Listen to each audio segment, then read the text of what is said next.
What is up, family? We have another Patreon request. We got some more N7. I don't know if that's saying that right or N7, je sais pas. Ben, c'est les monstres de film. Tremors. Tremors. Never saw it. Never saw it. Non. Je l'ai jamais vu. Dis donc, tu voudrais quand même pas présenter l'émission à ma place, non? Ce que je vais faire, c'est que je vais te virer du canapé, mais pour pas que les gens voient ça, je vais mettre le générique. Et t'endors pas quand je te parle! Les chats, ils ont fou. You know what that cat was thinking the whole time? Man, shut up. I'm taking a nap. When I get up, I want some food. And after that, I'm going back to sleep. So shut up. That's what the cat was thinking. Allez, dégage, saloperie! Casse-toi, fous le camp! Oh, le pauvre. Saloperie, Saloperie.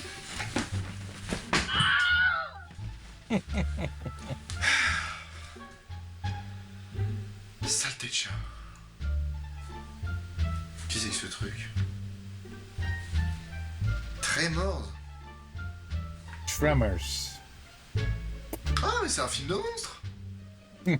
Tiens, je connais pas celui-là.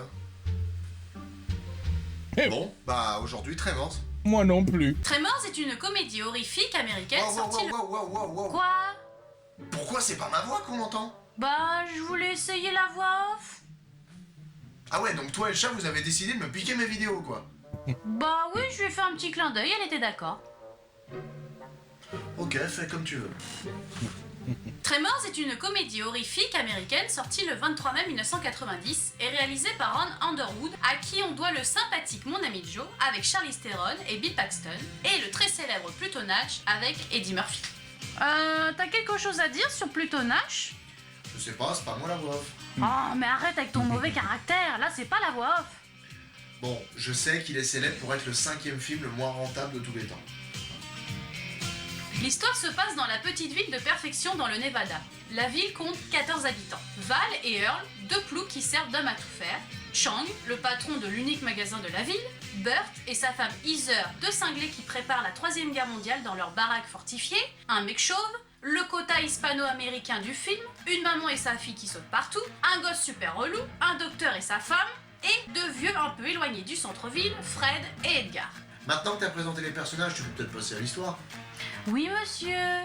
Val et Earl font la connaissance de Rhonda, Oh my une God. étudiante en sismologie qui visiblement sniffe un peu trop de coke, et fait des études sur des sismographes installés dans la région qui semblent transmettre de drôles de données. Ça doit sûrement être l'élément perturbateur qui se pointe. Mais qu'est-ce que tu fous? Bah je lis. Mais on lit pas pendant l'épisode. Il faut bien que je m'occupe, tu fais la voix off. Val et Earl décident d'aller faire leur vie dans une plus grande ville après qu'une fausse sceptique leur ait pété à la tronche. En chemin, ils vont découvrir le vieux Fred, mort de déshydratation en haut d'un pylône électrique. Edgar, le second vieux du village, laboure tranquillement son potager quand il se fait soudainement aspirer dans le sol. Saloperie de taupe. Peu de temps après, Val et Earl constatent Ah, c'est bien ça. que son troupeau de moutons a été mis en charpie et qu'il ne reste plus que son chapeau. Ah non, il y a sa tête aussi. Le petit groupe réuni dans le magasin de Chang tente d'appeler la police d'une ville voisine. Seulement le téléphone ne marche pas. Donc Val et Earl tentent de rejoindre une autre ville en voiture, mais la route est bouchée par un éboulement où ils trouvent les restes de deux agents de la DDE. Et pour bien faire, il n'y a qu'une seule route pour aller dans cette ville de merde. C'est super pratique pour le scénario. Au moment de repartir, leur voiture reste bloquée. Ils arrivent à se dégager, et une fois de retour à Perfection, Non, Burt, fais attention. Oh, c'est pas vrai. Ça pourrait être Burt who? Burt Williams? Non. un serpent en mutation. On doit pas avoir les mêmes serpents qu'aux États-Unis. suite à la découverte de ce fameux serpent, ils décident de... Attention, je me demande combien il y en a. Prendre des photos. Il y a des gens qui meurent, qui disparaissent. Visiblement, il y a des serpents géants qui attaquent des voitures et au lieu de fuir comme des oufs, ils prennent des photos. Oui. Le lendemain, Val et Earl, qui ont cette fois décidé d'aller chercher du secours à cheval, pas besoin de route du coup, sont attaqués par des serpents. Val tire un coup de carabine sur la tête de l'un d'eux, ce qui a pour effet de faire I have to see that again. des serpents. Val That's a serpent, by the way.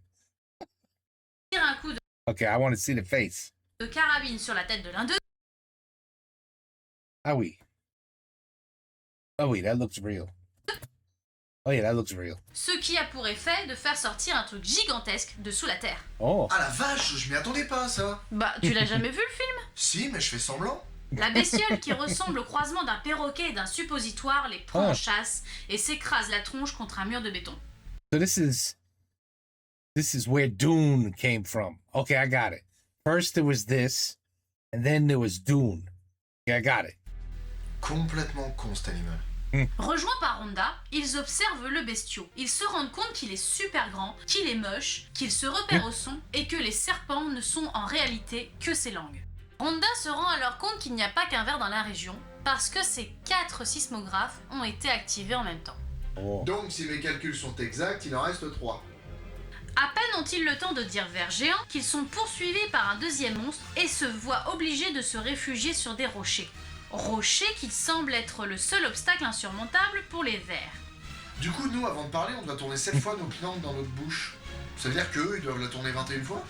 T'imagines? Ça fait beaucoup. Ils doivent se faire des nœuds. Ils restent toute la nuit sur le rocher et le lendemain matin, ils lui échappent en faisant du saut à la perche. Et de retour en ville, ils expliquent aux autres ce qu'ils ont vu. Mais comme pour tout à l'heure... Aucun nom. Quand on découvre un truc, faut toujours le nommer. Ça y est, je le tiens. Atrapoïde, oui, atrapoïde. T'es chiant, Walter. Et quand on parle d'un truc, faut savoir son nom. Oui, c'est pas faux. Ils sont vraiment cons, ces pécores. Par contre, le nom d'Atrapoïde, c'est pas mal, parce que du coup, en anglais, ça fait graboïde. Puis de toute façon, c'est comme ça qu'ils les appellent dans les suites, alors. Dans les suites. Ouais, il y a eu des suites à Tremors. Ah bon? Bon, du coup les 3 graboïdes restants se retrouvent au milieu de la ville et attaquent tout ce qui bouge. Ou plutôt ce qui fait du bruit. Il y a quelques morts, un blessé... Enlève ton froc. Ah ouais! Et un mort chez les graboïdes.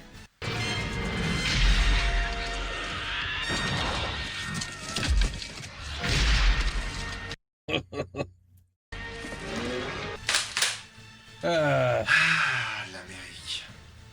not bad. Not bad. Sans déconner, à part pour tuer les kaijus, je sais vraiment pas à quoi il sert ce flingue.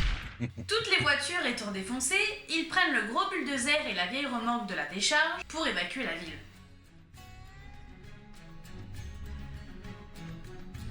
Dans les montagnes, les graboïdes leur tendent un piège. Le bulldozer étant HS, ils décident de rejoindre les rochers les plus proches.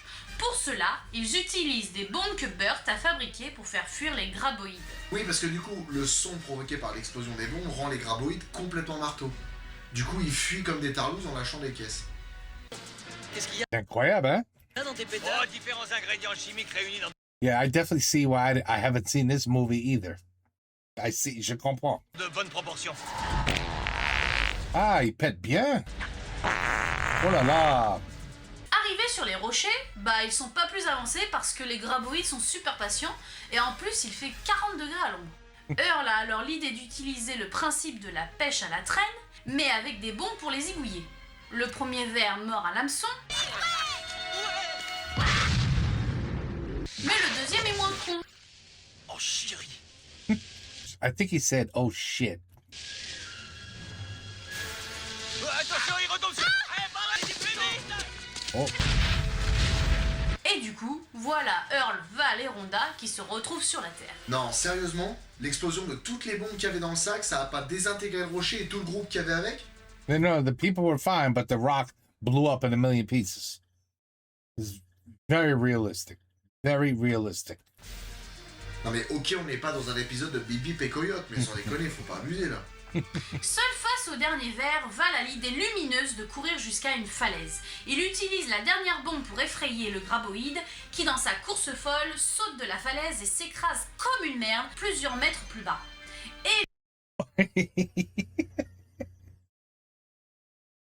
A big ass worm hit the rocks like a human would hit it and just exploded. Paul saute de la falaise et s'écrase comme une merde plusieurs mètres plus bas.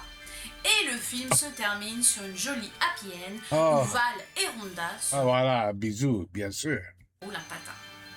Ça termine pas avec un bisou, c'est la merde.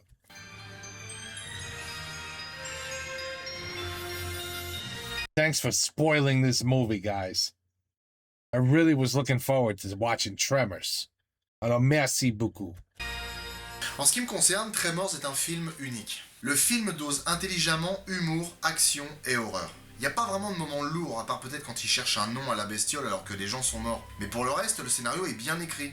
L'histoire est pas super recherchée, mais au moins elle part pas dans tous les sens et cherche pas à faire du gore toutes les 5 minutes histoire de faire plaisir à un public cible. Et d'ailleurs, je trouve qu'il y a des scènes qui pourraient sembler nulles dans un film sérieux, mais qui passent bien dans un film comme ça. En fait, je pense que la manière Are you serious? dont les personnages agissent et réagissent est vraiment crédible. C'est des pauvres mecs qui font face à une situation incroyable dont n'importe quel héros de film d'action arriverait à se sortir, mais pas eux. Enfin, en fait, si, ils s'en sortent. Mais pas comme s'en sortirait Arnold Schwarzenegger ou Bruce Willis.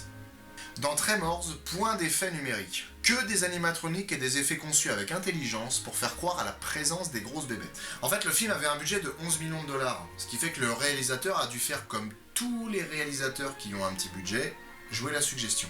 Tout un tas de gadgets ont été utilisés pour donner l'impression de mouvement sous terre. C'est fait avec 3 fois rien, mais ça marche. Pour la scène où un graboïde fonce sur Kevin Bacon, par exemple, un camion tirait simplement une bouée à travers une tranchée recouverte de terre.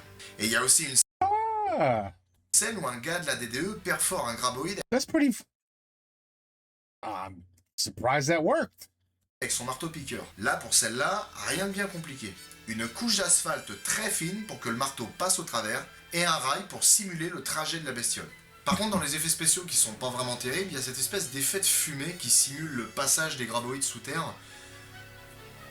Moi, ça me fait penser à un paix.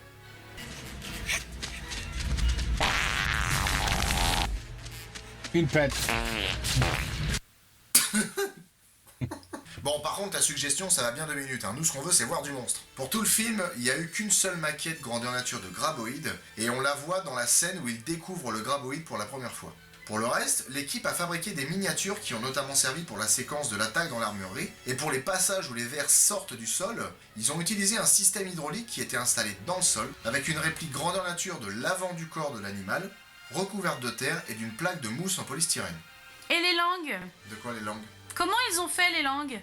Ah The Ils ont snakes. tout simplement fait des systèmes articulés capables de saisir et ils leur ont donné la forme de limace. Bon alors c'est vrai qu'on peut trouver qu'ils ressemblent au ver géant du film Dune, mais a priori c'est pas fait exprès.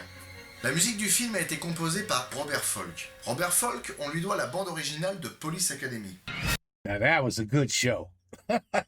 Police Academy was great. Part 1 and 2. Then the shit got really stupid, but it was fun. It was good.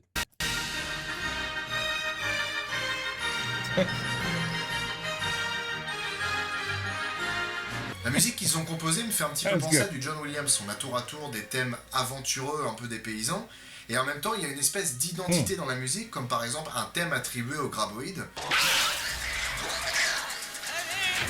De la même manière que John Williams avait attribué un thème au requin des Dents de la Mer. Après, je vous le dis très honnêtement, pour moi, la musique dans ce film n'est pas un atout majeur.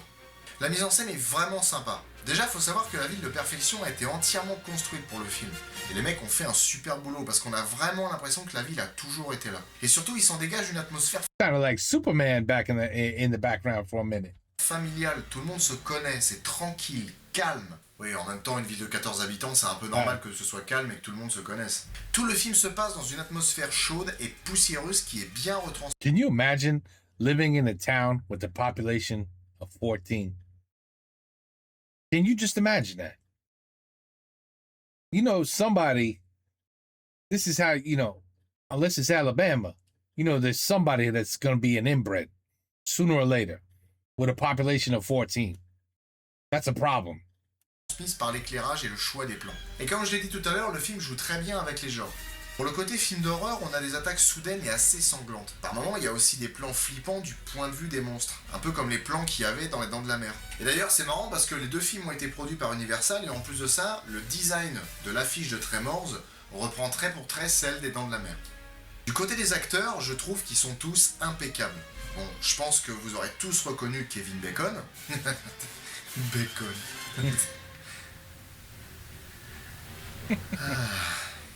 Bacon. Du gras. Qui débuta sa carrière en 1980 en jouant dans Vendredi 13, mais qui est principalement connu pour avoir joué dans JFK d'Oliver Stone, Des Hommes d'honneur aux côtés de Jack Nicholson, Demi Moore et Tom Cruise, Apollo 13 avec Tom Hanks et Mystic Rivers de Clint Eastwood. Et il est aussi très connu pour ses rôles de méchants comme dans Hollow Man ou X-Men le commencement. À ses côtés se trouve Fred Ward, un acteur que je trouve super classe et que je connais surtout pour son rôle dans Y a-t-il un flic pour sauver Hollywood. Il a aussi joué dans Tremors 2, mais il est surtout connu pour avoir joué dans Remo sans armes et dangereux. I guess I missed Tremors 2 as well. And of course, he's a very well-known actor. Et Retour vers l'enfer avec Gene Hackman. He's crazy the way he passed away. Him and his wife. We think that one of them lost their minds. The dog died. I think he had Alzheimer's really, really, really bad. And when his wife died first, he didn't know what to do. He had absolutely no idea what to do. So they figured out she died first. And he died because he didn't know what to do. He didn't know how to feed himself, drink. What. And then, of course, the poor dog died. It probably starved to death, too. Messed up the way that ended for him. Il y a aussi Michael Gross, qui est un inconnu en France, mais adoré aux États-Unis. Il a connu le succès en jouant dans la série Sacrée Famille aux côtés d'un jeune premier, Michael J. Fox. Il a tourné dans pas mal de séries et de films, mais malheureusement, depuis une bonne dizaine d'années, il ne joue que dans des bouses comme Tremors 3, 4, 5, Jurassic 5 Tremors, and I haven't seen one. Sorry, man. There's no way this. No. Commando. No. C'est incroyable comme une carrière peut changer. Pour ce qui est du reste du casting, on a affaire à pas mal d'inconnus du grand public. Finn Carter, qui joue Rhonda, a joué dans pas mal de séries télé. Reba McEntire était connue pour être une chanteuse de country. D'ailleurs, c'est elle qui chante le générique de fin. Il est nostalgique de la série Le Caméléon. Wow, that was her. I couldn't place a name. Holy crap, I can't believe that's her. Léon auront peut-être reconnu Richard Marcus, qui jouait le rôle du Dr. Rance. Wow. Ah, le Caméléon. J'adorais regarder cette série le samedi soir sur la 6. Ouais, il y avait la trilogie du samedi, je me rappelle. Il y avait Le Caméléon, Charmed et Buffy contre les vampires. Ah putain, ce que je suis vieux. Et on voit aussi dans Tremors un des premiers rôles d'Ariana Richards, qui jouera 3 ans plus tard dans un petit film pas très connu du nom de Jurassic Park. C'est dingue ça, hein. Dans chaque épisode, je peux pas m'empêcher de parler de Jurassic Park. Mais j'en fais pas exprès, hein, je vous jure. Yeah, oui. Au final, Tremors était parti pour être une gentillette série Z, et en fait c'est une solide série B qui remplit bien son contrat. Alors, rien de bien grandiose, mais c'est frais. Pour moi, il fait partie de ces films que je me lasse pas de regarder. Un cocktail savamment dosé d'humour, de suspense et d'action. Les acteurs sont cool, les monstres ont de la gueule, et l'histoire est simple, juste comme il faut. Voilà, c'est tout pour Tremors. J'espère que la vidéo vous a plu, j'espère aussi que le film vous plaira si jamais vous avez envie de le regarder. No, I'm good, thank you. Et surtout, You spoiled it for me. I can't watch it now. n'oubliez pas de vous abonner à la chaîne, alors vous pouvez le faire à partir d'ici ou alors même en dessous, sous la vidéo, sur le petit onglet rouge Hook him up, hook him up, hook him up. où c'est marqué s'abonner. N'oubliez pas aussi de me mettre un petit commentaire, vous pouvez me dire tout et n'importe quoi, même ce que vous avez mangé la veille, je m'en fous, mais mettez-moi un commentaire, ça fait pas de mal. Tell him what you ate. Seriously, tell him what you ate. Mettez aussi Put in the comment la couleur de mon caca ce matin était, and then give him the color. I mean, come on, seriously. Hook him up, hook him up. un petit pouce, que ce soit un pouce vert ou un pouce rouge, peu importe, ça fait toujours réagir, ça fait toujours vivre un petit peu la chaîne. Et aussi, mettez un like sur la chaîne Facebook, vous Non, mais pas un rouge, c'est pas, non, on fait pas ça, non. pourrez aussi toujours me parler via cette chaîne. Par exemple, me mettre des films à tester ou même juste me poser des questions, tout bateau, il n'y a aucun problème. Voilà, je vous dis à dans un mois. He does a video once a month. C'est pas facile, you know, to do a film and then break it down and then have the film on the screen just long enough so it doesn't get copyrighted. Oh, trust me, c'est chiant. Beaucoup de boulot. C'est beaucoup de boulot.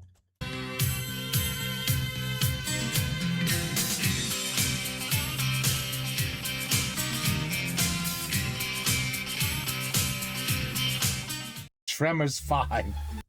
Tremors 5. Oh la la. Bon, voilà. Another episode of I'm just N7. N7. Et les monstres du film Tremors. Et you know, the last few films that he has shown, and I'm not shocked at all why I haven't seen him. Why I haven't seen him. But have I even seen a good movie lately? It's been a while. Yeah, what did I just see recently? It was actually, oh, you know what I saw that was really good? What the hell was it called? Oh shit. It wasn't called shit. It wasn't called Mad. What the hell was it called? I'll tell you right now. It was really good. You should see it. It's on the tip of my tongue, but it's easier if I just cheat and look at my little app here. It tells me what movies I've been to. Disclosure Day. Très bon film. Non, vraiment, ça c'est bon. Bon, anyway, voilà. Monstre de film N7 Tremors. No merci, but merci for the video. And once again, a very good explanation. You see, he had a 15-minute or 20-minute video. I think it was 15-minute. Maybe my big mouth made it 20. He had a 15-minute video, and he did about 7.5 minutes. 7 minutes et demi sur le film, et 7 minutes et demi, parler de le film. It's a perfect way to do it. So I like his little channel there, okay? Little, it's bigger than mine, so not that little. Anyway, well, we all have little channels at this, not everybody could be a squeezy, okay? Okay. Well, anyway, okay, let's get on to the next one. Take care. Peace out. À la prochaine.